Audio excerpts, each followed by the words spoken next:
Hello everyone, welcome to another video. So in today's video we'll be looking at a new topic known as cryptosporidiosis.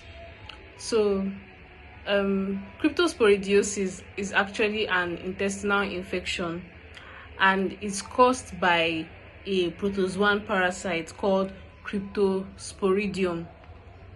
So it's commonly spread through contaminated water or food, or by having direct contact with an infected person or an infected animal. So this particular disease known as cryptosporidiosis, it is a major cause of diarrheal illness worldwide, especially in children and immunocompromised individuals like people with HIV and AIDS, and also in areas with poor sanitation.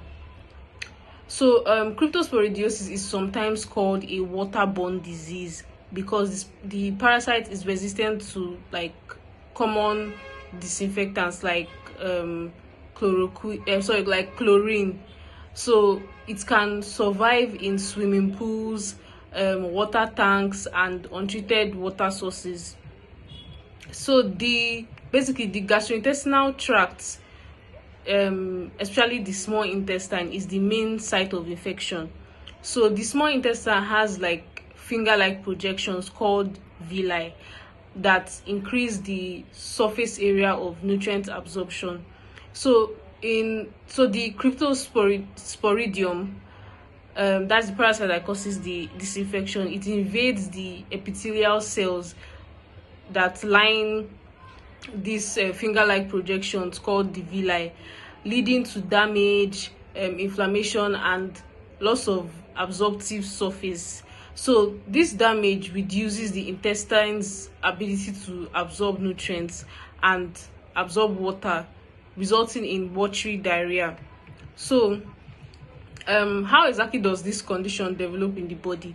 So a person ingests Cryptosporidium oocyst, that's the infective form, through maybe contaminated water, contaminated food, or contact with infected feces from someone that has the infection.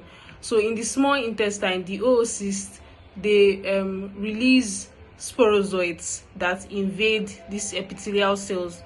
So inside the cells, they multiply and they form more oocysts. So the oocysts are released into the intestinal lumen, damaging the villi and causing three specific things. So number one, causing increased secretion of fluids into the intestine. Number two, causing decreased absorption of nutrients and water. Then number three, causing inflammation of the gut lining. So the result of all this damage, all these things that this parasite causes, is a watery diarrhea, and also abdominal pain and nutrient malabsorption, because the intestine cannot absorb nutrients well again. So the infection is often self-limiting in healthy people. That means it can go on its own, but it can become chronic and severe in immunocompromised individuals. So looking at the causes, it's caused by the ingestion of contaminated water or food, which is the most common way of getting this infection.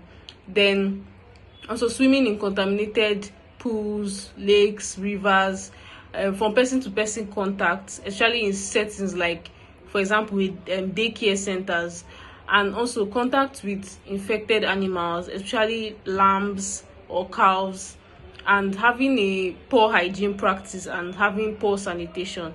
So all of this can cause you to get this infection. So for the signs and symptoms, number one, watery diarrhea, may be of large volume, will be foul smelling. So this watery diarrhea is the major symptom. Then we have stomach cramps and pain, nausea and vomiting, low grade fever, dehydration due to the loss of the fluid, weight loss if the infection is prolonged.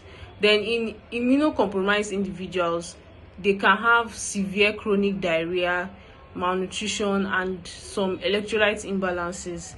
So other conditions that can with similar symptoms that we see in this cryptosporidiosis. So we have giardiasis, which is another parasitic infection that comes also with watery diarrhea. Then we have bacterial gastroenteritis like salmonella, shigella or E. coli. Then amoebiasis, that is caused by Enter-Amoeba histolytica. So it can cause this one particularly causes bloody diarrhea, but we don't see bloody diarrhea in this cryptosporidiosis. So also viral gastroenteritis, like the ones that are caused by rotavirus or norovirus. So all these other conditions kind of have similar symptoms to cryptosporidiosis. So for the treatment, there is no specific cure for cryptosporidiosis. In many cases, it's just supportive care, and this supportive care is very essential. For example, radiation therapy, like giving oral or intravenous fluids to replace the lost fluids and the electrolytes. Then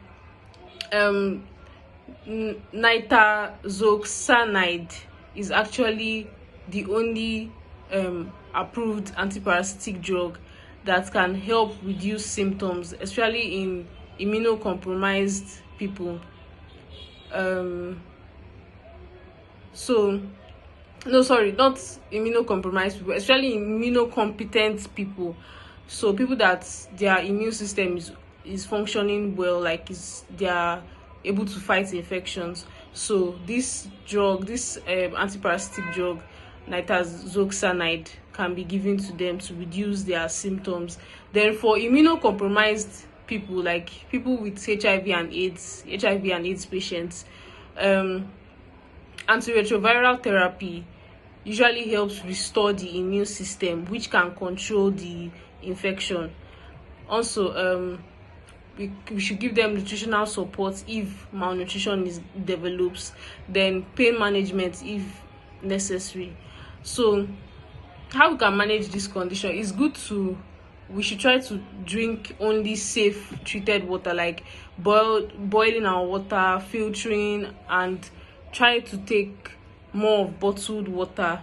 So also washing hands frequently, especially after using the toilets, after handling animals, after changing diapers. So basically after doing anything that you know is dirty, so it's good to just wash your hands before you use that same hand to eat anything. Then avoid swallowing water in pools, in lakes or rivers. Sometimes people even swallow the water unconsciously, so this is not even something that you can say, okay, don't swallow the water. Sometimes it's not really your fault that you consume this water. It might be by mistake, you're swimming and all, but trying to avoid swallowing all these waters, because most of them are not clean at all. Then also proper food hygiene, so washing fruits and vegetables thoroughly before eating them, because they've been handled by so many people that even themselves they've not properly washed their hands, or even so whenever you buy fruits, try to wash them thoroughly, not just you put the fruit under water and that is it. Try to wash them thoroughly. And people with weakened immune systems, it's good that they avoid high risk exposure, like contact with young animals or contact with untreated water.